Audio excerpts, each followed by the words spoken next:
Et salut tout le monde, on se retrouve aujourd'hui pour qu'on parle du petit exercice Make It Yourself le numéro 2. Alors j'ai vu passer plein de trucs sur le Discord, plein d'infos, des gens qui peinent un peu, tout ça, tout ça. Je vais vous présenter ma version ultra optimisée de cet exercice. C'est pas pour vous faire peur, c'est plus pour que vous voyez en fait à terme ce que vous pouvez faire en fait avec Make et l'intelligence artificielle pour doper vos publications. Make il va pas juste servir en fait à prendre un post que vous avez fait et paf le balancer sur LinkedIn. On peut aller beaucoup plus loin. Donc du coup je vous propose de vous expliquer un peu tout ça. Alors, hop, on va aller déjà dans un premier temps sur la base de données.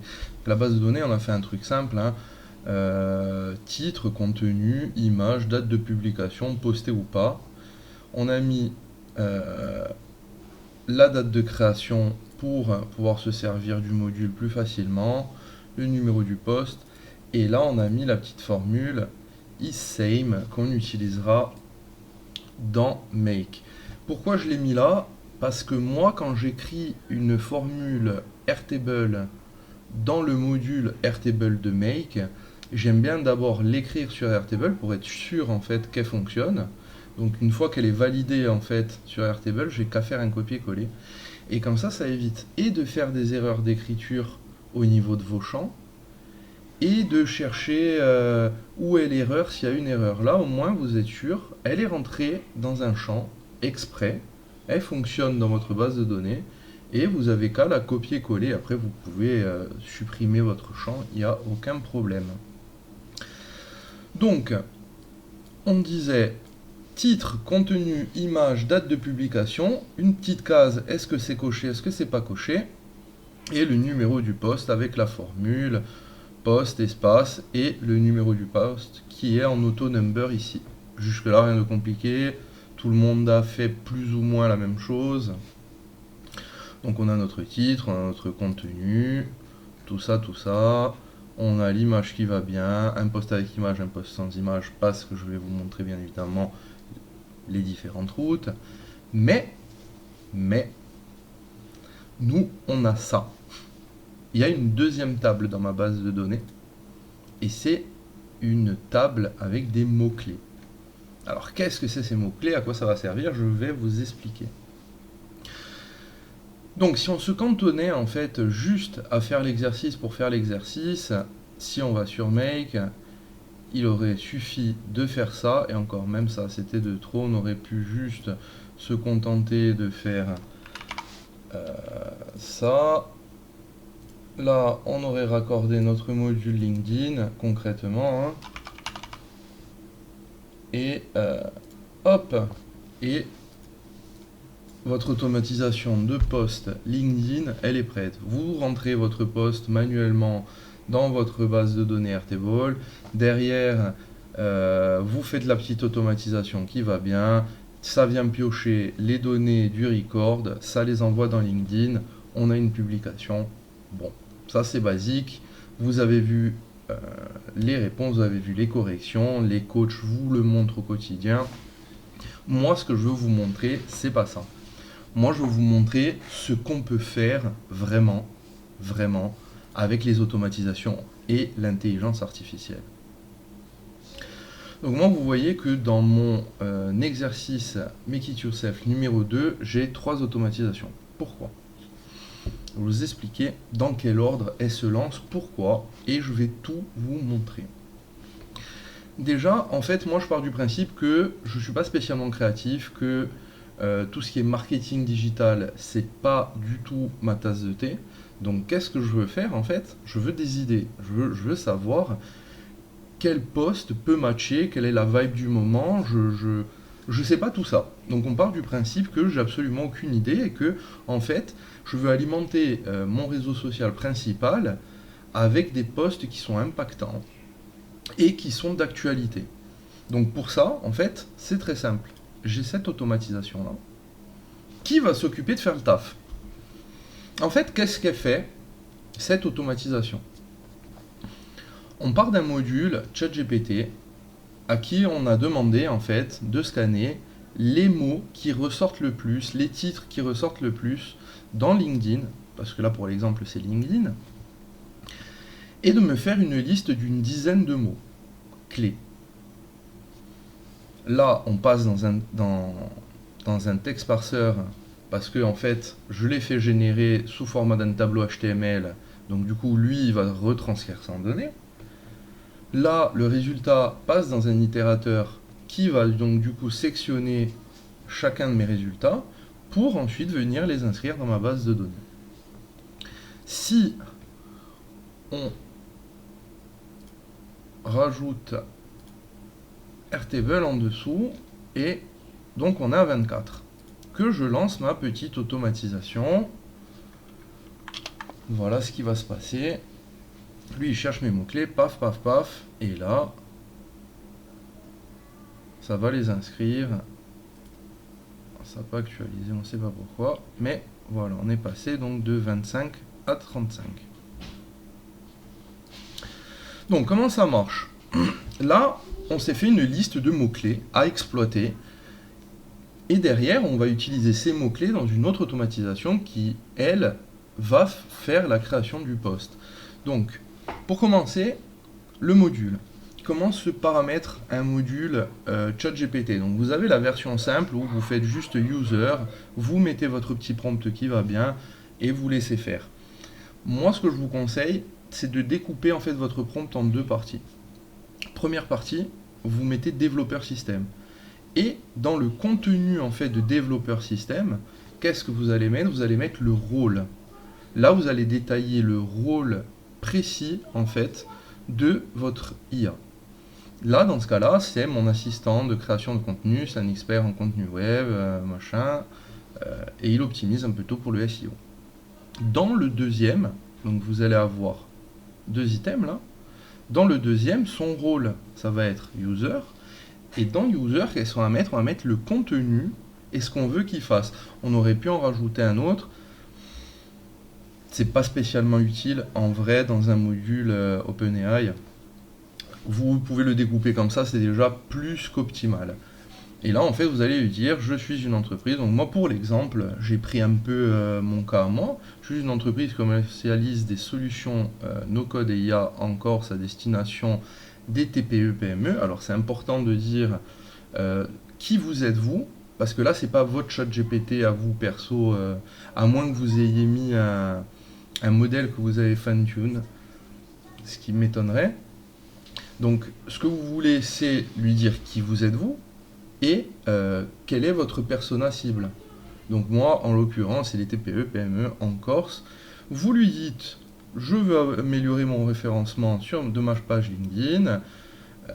Peux-tu me proposer, donc là c'est ce qu'on lui a dit, une liste des 10 principaux mots-clés qui sont basés sur le volume de recherche en France en fait.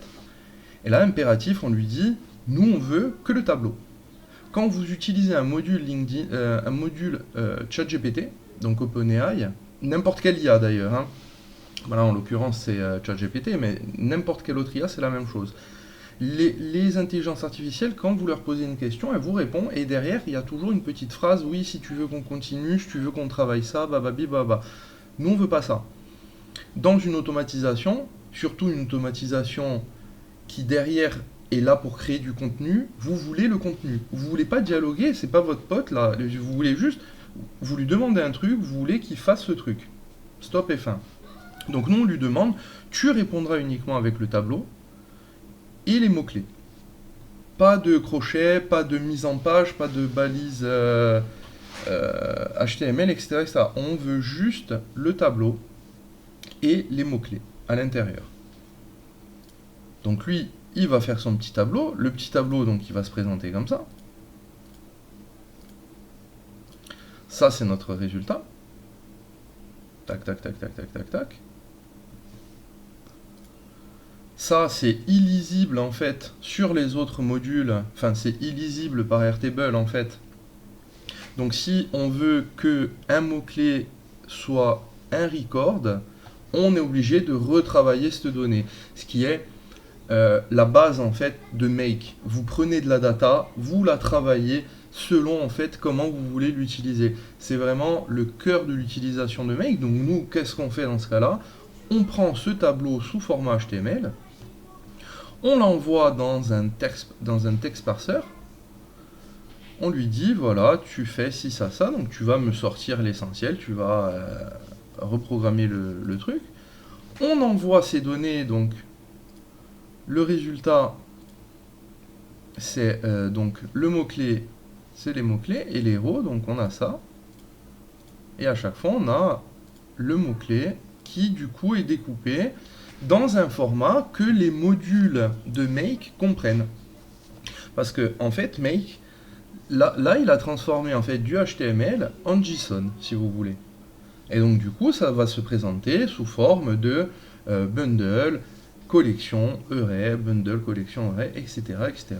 Donc là on est passé, on a transformé un contenu qui n'était pas spécialement utilisable avec make dans un contenu qui est complètement utilisable avec make.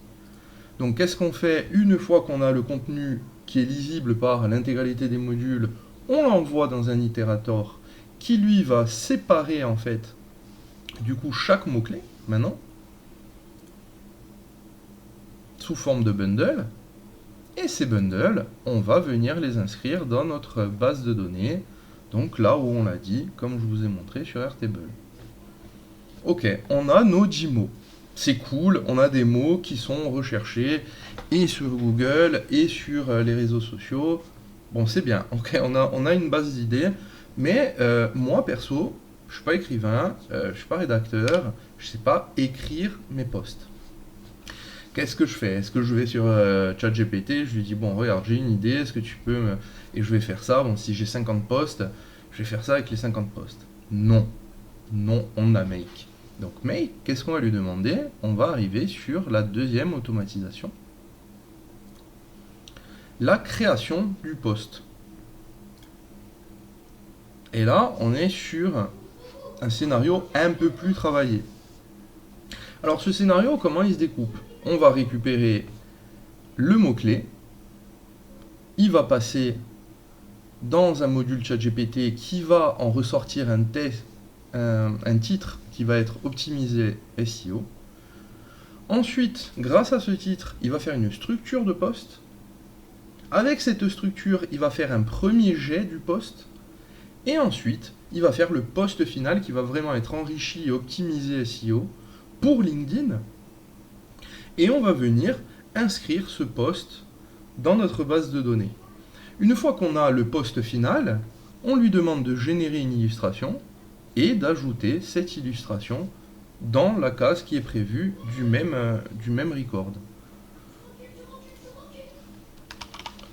Donc si je retourne sur Airtable et que je vais dans ma table, on voit que là pour l'instant on n'a que ça. Donc ça c'est un post que j'ai écrit à la main. Ça c'est un post qui a été généré pendant mes tests. Et là donc si vous voulez, on peut lancer l'automatisation. On peut mettre, pour que vous voyez bien, on va en mettre 5. Donc ça, dans la configuration, on choisit sa base de données, on choisit la table. Donc moi en l'occurrence c'est la table mots-clés. Moi je vais venir piocher ici en fait pour créer ça. Donc je viens chercher mes mots-clés, on met les renseignements, donc moi là, label field, on met name, de toute façon il n'y a que ça, et donc la date de création. Limite 5, donc il va m'en chercher que 5 sur l'intégralité de la liste. Là on enregistre. Là, comme j'ai pas fait... Ah non, je peux laisser ça comme ça. Il va venir chercher les derniers du coup. Et là, je vais juste faire une modification. Et...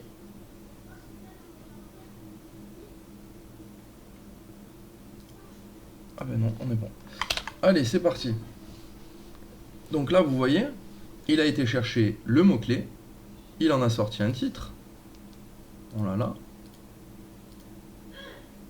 La scalabilité des outils no-code, un atout pour les PME en Corse. Ok. Et on est parti de...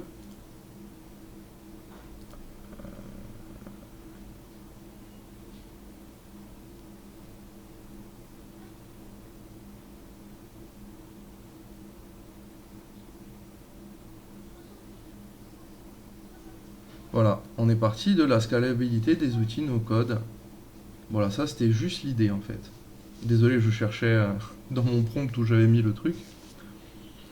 Derrière, donc, il a fait la structure, il a créé le post, le premier jet, il a enrichi, il a posté.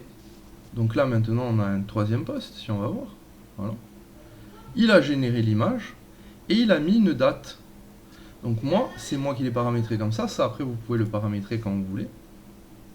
Moi, j'ai paramétré pour qu'il programme la publication 2 jours après. Vous pouvez très bien le mettre une semaine après, ou 3 jours, ou le lendemain, ou rien mettre du tout. Au final, après, c'est vous, selon votre utilisation, qui allez gérer en fait les dates de publication. Donc là, il continue, hein, il relance le scénario. Il va le lancer... donc 5 fois, puisqu'on lui a demandé 5 fois. Et donc vous voyez, hein, petit à petit, il nous inscrit nos postes. Et voilà les postes, quoi. Il y a les petits emojis qui vont bien. On parle des sujets importants. Enfin, vous voyez, il y a vraiment un gros travail en fait de structuration, restructuration. Comment on arrive en fait à créer ce genre de truc là? On utilise une façon de travailler en fait du prompt engineering qui s'appelle le chaînage de prompt. Le chaînage de prompt, qu'est-ce que c'est? C'est facile. C'est en fait vous prenez un prompt. Donc admettons que donc si on va prendre cet exemple là, en fait si vous voulez. Donc on veut créer un post LinkedIn à partir d'une idée, c'est-à-dire qu'on veut un titre, le post, qui soit optimisé pour le SEO, pour LinkedIn.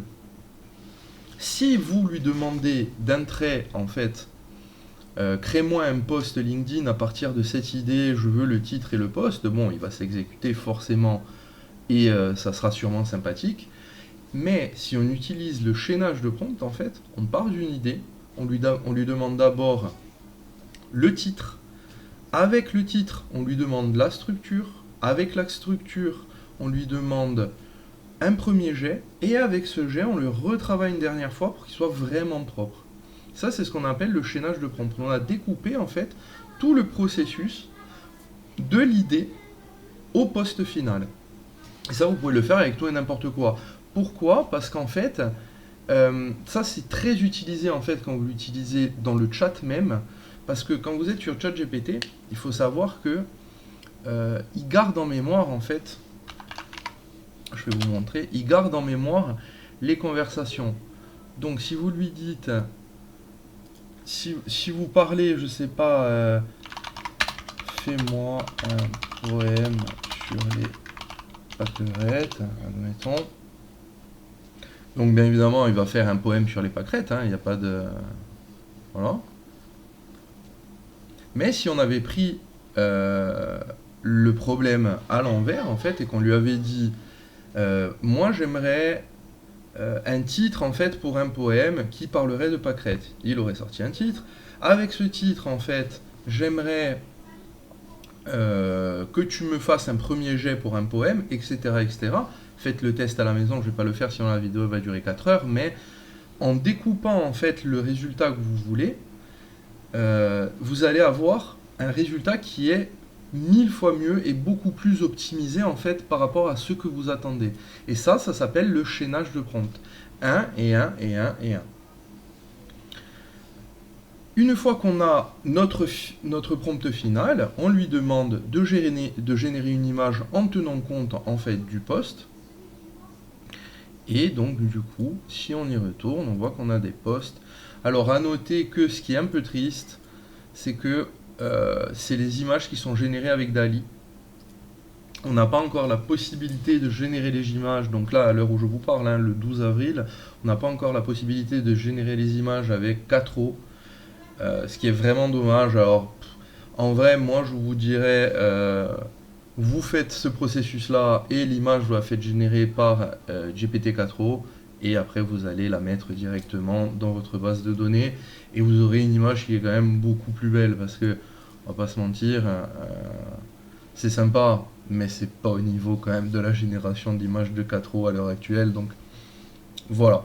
Mais dans l'idée, si vous voulez vraiment tout optimiser, de la création du post à la publication, vous pouvez tout faire sans toucher une seule fois votre clavier ou votre souris. Donc là, on a nos posts, ok? Et là intervient la dernière automatisation. Donc, si on part du principe que vous êtes sur un plan gratuit, vous pouvez activer que 2 automatisations simultanément. Sachant que celle qui génère les idées, vous pouvez lui faire générer 100 idées manuellement en une fois. Et derrière, en fait, il va venir piocher dans ces idées au fur et à mesure. Donc, vous le faites une fois et après, vous activez vos deux autres automatisations en fait que vous allez déclencher au moment qui vous intéresse à vous. Donc admettons que LinkedIn, vous avez envie d'être vraiment actif, vous allez le déclencher 2 fois par jour ou une fois par jour, tous les jours. Et la génération et la création du post, vous allez les mettre en automatique, donc de façon programmée. Et le premier, la génération des idées, vous le faites en manuel quand vous avez besoin de renflouer les idées dans votre base de données. À noter que on aurait pu rajouter un dernier petit module là pour update record pour aller cocher en fait la case et pour que ça change de vue. Tac. On va là-dessus et là on met utiliser oui, save et en fait à la fin du scénario, une fois qu'il a généré les mots-clés, on pourra cocher automatiquement en fait si ça a été utilisé ou pas dans notre base de données. Ce qui fait que du coup ça passera sur la vue utilisée. Et voilà, donc du coup ça le sortira en fait, vous jouez avec les vues, vous passez de la vue, on va rester sur une vue qui n'est pas utilisée, donc où la case n'est pas cochée. Si vous cochez la case une fois que le post est posté, vous pouvez le mettre, il va basculer dans la vue utilisée, donc du coup il ne sera pas disponible sur le lancement de la prochaine automatisation. Voilà, ça c'est les petits plus, que d'ailleurs je me suis trompé, c'est pas dans celle-là, l'automatisation, mais dans celle-là. C'est dans celle-là.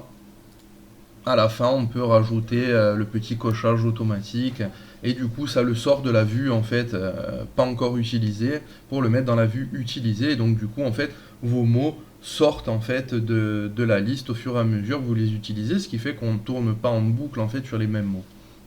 C'est un petit plus. De toute façon, tous les scénarios, vous pouvez les optimiser au fur et à mesure. Donc la preuve, j'avais oublié un petit module qui aurait pu optimiser le scénario. Et la fin, le dernier scénario, le scénario final, vous avez donc la recherche des posts finis. Là, on a un routeur, soit post uniquement avec le texte, soit avec les images. Donc, on met un petit filtre qui va bien. Moi, j'ai mis s'il y a une URL d'image disponible, tu passes en haut. Et l'autre, il dit non, voilà, s'il n'y en a pas, si ça n'existe pas, tu passes en haut. Donc, s'il n'y a pas d'image, tu montes. Et s'il y a une image, tu passes en bas. Alors, pas besoin de trop se compliquer la vie avec les filtres. Et donc ensuite, qu'est-ce qu'il fait? Il récupère donc l'URL de l'image qui transforme en image brute qui va balancer en fait dans LinkedIn. Et à la fin, on va venir cocher donc cette petite case ici. Donc même procédé qu'avant, c'est ce que j'avais oublié sur le scénario précédent. On coche la case, on passe dans la vue postée, et donc du coup, on se sort les postes de la liste. Pourquoi? Parce que nous, notre automatisation, elle démarre sur la vue à poster. Donc, quand ils passent poster, ils sortent de la vue à poster, et donc du coup, on ne peut pas republier le même poste. Donc là, admettons que je veux faire un essai. On va lancer comme ça.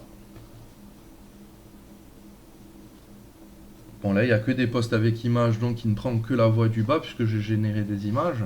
On peut faire des automatisations où on ne génère pas d'images non plus. Et là, donc, on voit que tout se poste correctement. 1, 2, 3, 4, 5, je ne sais pas combien il y en a. Et si je vais sur ma page et que j'actualise, on voit qu'on a tout plein de posts qui sont apparus. Et si on ouvre, on a le post en entier avec un call to action, etc. etc. Tous. Bon, encore une fois, les images, elles sont pas folles. Donc, moi, je vous conseille vraiment de générer avec 4O, avec GPT-4O. C'est un petit plus parce que les images sont beaucoup plus quali et vous pouvez vraiment travailler différemment. Alors, je ne vais pas repartir sur l'explication du paramétrage, mais on va le faire vite fait. Donc, on choisit sa base de données, on choisit sa table, la date de création. Toujours le trigger field, il faut absolument, c'est écrit en dessous, que ce soit date de création ou dernière modification. Le label, c'est le champ que vous allez utiliser en fait de renseignement. Et la limite, qu'est-ce que c'est? C'est le nombre en fait d'items que vous voulez chercher. Donc là, en l'occurrence, là-dedans, c'est de record que vous voulez chercher. Vous pouvez mettre 10, vous pouvez mettre 1, selon les fréquences, selon le nombre de publications, etc. que vous voulez faire. Là, vous avez la possibilité de mettre la vue. Donc si vous travaillez avec des filtres comme moi, vous pouvez mettre la vue qui vous intéresse. Et ensuite, là, après, c'est tout bête. Un routeur avec 2 filtres, comme vous avez pu le voir. Dans LinkedIn, qu'est-ce qu'il nous demande? Il faut impérativement remplir ce champ-là. Les autres, on s'en fout. Ils sont déjà remplis. Donc, on veut le contenu, parce qu'on a bien nommé notre champ. Donc, la question ne se pose pas trop. Et là, qu'est-ce qu'on lui dit? On lui dit, hop, tu fais absolument rien. Tu vas t'occuper de l'ID de lui. D'ailleurs, quand on passe le curseur dessus, vous voyez que lui, il clignote, hein, regardez. Hop. C'est pour montrer en fait le lien, il est fait où. Donc on veut l'ID, bien évidemment, on veut l'ID du post qu'on a posté. Et on veut qu'il check oui. Pareil ici. Donc là, on a le module HTTP qui va venir récupérer l'URL parce que on a besoin d'une URL fixe, chose qui n'est pas générée automatiquement par Airtable. Donc on est obligé de passer par un module HTTP. Et une fois qu'on a mis cette image et qu'on a un truc de fixe, on va pouvoir poster et notre post et notre image sur LinkedIn. Donc le post, le contenu, c'est toujours la même chose. Là, pour le coup, il demande un titre. Donc le titre, bien évidemment, on a bien fait les choses, on l'a mis, on n'a qu'à le mapper. Et en fait, quand vous avez mis un module HTTP avant un module de publication d'images sur LinkedIn, il va vous proposer ça, donc vous n'avez absolument rien à faire, il le détecte automatiquement, il vous dit « Ah, le fichier qu'on va rattacher, c'est le truc qui vient du module d'avant. » Ou vous dites « Ok, vous n'avez même pas besoin de vous en occuper. » Si c'est pas coché, c'est bien de le savoir, mais il le fait automatiquement normalement. Et après, même procédé, on va checker la petite box, ce qui va sur Airtable nous rajouter donc les 5 posts qu'on a postés dans la vue postée. Et bien évidemment, elle disparaît d'ici, on se retrouve avec 2 posts. Si maintenant je relance mon scénario, donc c'est sur lesquels j'ai fait les tests, je suis obligé de faire ça. Si je relance mes scénarios, il n'y en aura que 2. Un écrit et un avec image. Et si on retourne là-dessus et qu'on fait encore un refresh, on a nos posts, celui sans image et celui avec image. Voilà, tout simplement. Donc ça, c'est des choses, c'est des automatisations où on allie l'intelligence artificielle, un peu d'art de prompt engineering, parce qu'on utilise l'art du chaînage de prompt. On va utiliser, moi là, je ne l'ai pas mis, mais c'est pour ça que je l'ai mis dans mon tableau, la formule pour programmer en fait les publications à la date qu'on a envie, donc cette fameuse formule qui se trouve ici, que moi j'ai mis ici. Donc isSame date et la date d'aujourd'hui. Donc là en fait ce qu'elle dit la formule, pour la reprendre une énième fois, c'est nous qu'est-ce qu'on veut. Donc ça c'est la formule. La formule c'est on veut la même chose, et on veut la même chose que quoi? Donc entre parenthèses on lui dit qu'est-ce qui doit être pareil? Il faut que la date de publication elle soit pareille que today, mais today entre parenthèses on met qui fasse un focus que sur les jours. Parce que today c'est une formule aussi qui se trouve comme ça en fait à la base. Et si vous voyez, si je sauvegarde, il n'y a pas d'erreur parce que c'est une vraie formule. Sauf que si on laisse today comme ça, il va chercher le jour, la date, l'heure à la seconde précise. Donc nous, on lui dit, calme-toi, tu vas juste faire un petit focus sur les jours qu'on écrit en brut. Là, on mappe rien du tout, c'est pas une formule, c'est pas une fonction, c'est rien du tout. On l'écrit en brut et on lui dit, regarde pas trop les heures, les dates, les machins. Nous, on veut juste que tu regardes la date du jour. Voilà. Et donc là, on a notre formule. Il faut que ce soit pareil, la date de publication et aujourd'hui, sauvegarder. Là, vous pouvez le mettre donc dans le champ formule. Pour l'exemple, on l'a pas fait parce que sinon, il aurait fallu mettre les dates, tout ça, tout ça. Et puis moi, de toute façon, j'ai fait une programmation dans mon scénario. Dans mon scénario ici, en fait, quand je crée un post, c'est pas celui-là, c'est celui-là. Quand je crée un post, en fait, la date, je la mets 2 jours plus tard. Et là, j'ai utilisé une fonction de make. Je lui ai dit, la date de publication, il faut que ce soit la date d'aujourd'hui plus 2. Donc en fait, quand vous lancez votre scénario, il va prendre la date du jour et il va mettre 2 jours plus tard. La preuve, hein, on est le 12 avril et tout ce qu'on a créé, c'est au 14. Nous, on les a créés parce qu'on a pu les poster parce qu'on n'a pas mis la formule qu'on veut que ce soit du jour même. Mais voilà l'idée.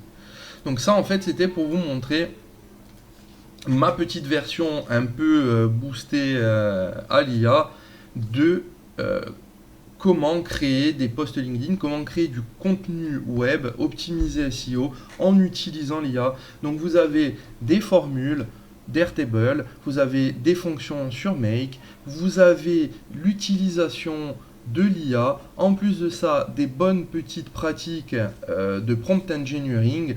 Et en fait, vous voyez que quand on commence un peu à comprendre et à gérer tous ces aspects-là, en fait, dans votre business, ça va être un plus énorme. Donc je vous conseille vraiment d'essayer de vous intéresser pour comprendre toutes ces bonnes petites pratiques. Vous voyez aussi que j'ai rename absolument tous mes modules, tous mes scénarios. Tout est lisible, on sait exactement quoi fait quoi. Dans tous les scénarios, ils sont tous documentés. Si demain j'en viens à faire un partage de mes blueprints, la personne qui récupère au premier coup d'œil, elle voit ce qui se passe dans mes scénarios. C'est super important parce que si demain vous revenez dessus, je fais que le répéter, mais la documentation c'est super important. Et je vais clôturer ça avec l'utilisation de l'IA.